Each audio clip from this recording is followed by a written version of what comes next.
A while ago, Leo Upi wrote a wonderful book about growing up in Albania.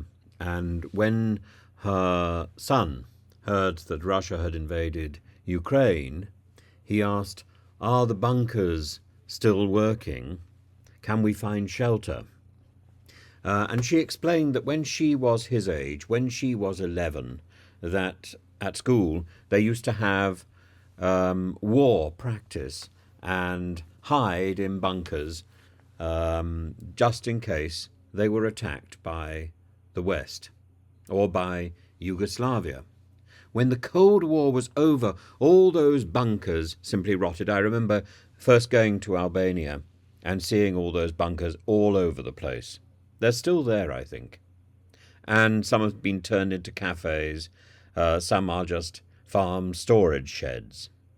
But they're a very noticeable part of the Albanian countryside. Now, Leah was interviewed on television about the Albanian crisis and about the appalling language used by Luella Braverman about Albania. I wrote about the reactions of the Albanian community in Britain about the way in which Albanian minorities were being spoken of by government ministers when they treated all Albanians as criminals, and they said that they felt not welcome, even though it's a very big minority. There's about 140,000 Albanians living in Britain who are all mostly well integrated.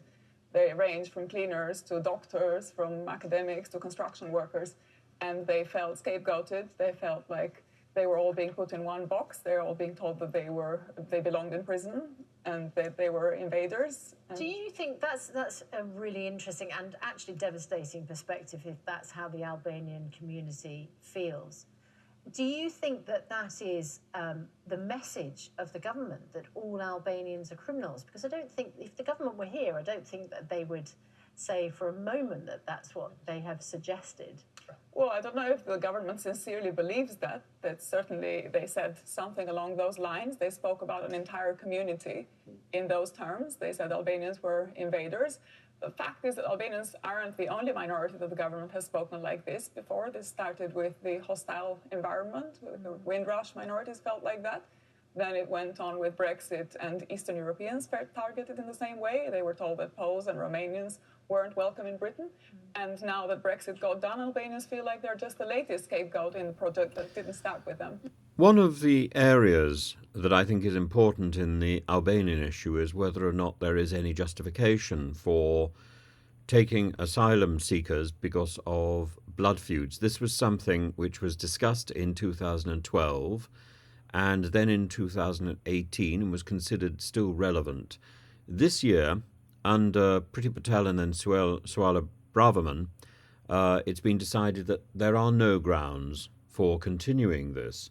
However, the canon law that predominates, particularly in northern Albania, doesn't seem to have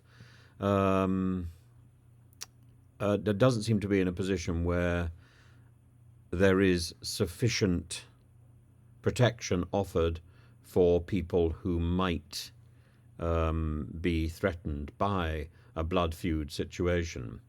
Albania has indeed undergone significant reform in the last few years, particularly under the premiership of Edi Rama. But the Human Rights Council in July 2019 and the Global Initiatives in 2021 concluded that although there were improvements, the government of Albania has made considerable progress in dealing with the blood feud issue, but it's still not eradicated. The Albanian justice system has developed grounds to prosecute this practice of blood feud through preventative sentencing, and that's been going on since 2013, and there have been a number of convictions under Article 78A and 83A of the Criminal Code, but it is not quite enough to eradicate the problem, and there has been an increase in the number of registered cases of murder for blood feud from 2017 to 2020. So I don't understand how the Home Office can draw its summary conclusion from the evidence that exists. So I think it needs a little bit more looking into. So that's the blood feud issue. The trafficking issue is something slightly different.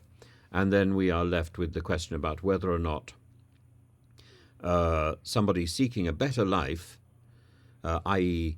what is now called an economic migrant, is automatically a criminal. It's only a short while ago since we were told to get on our bike and seek a better life.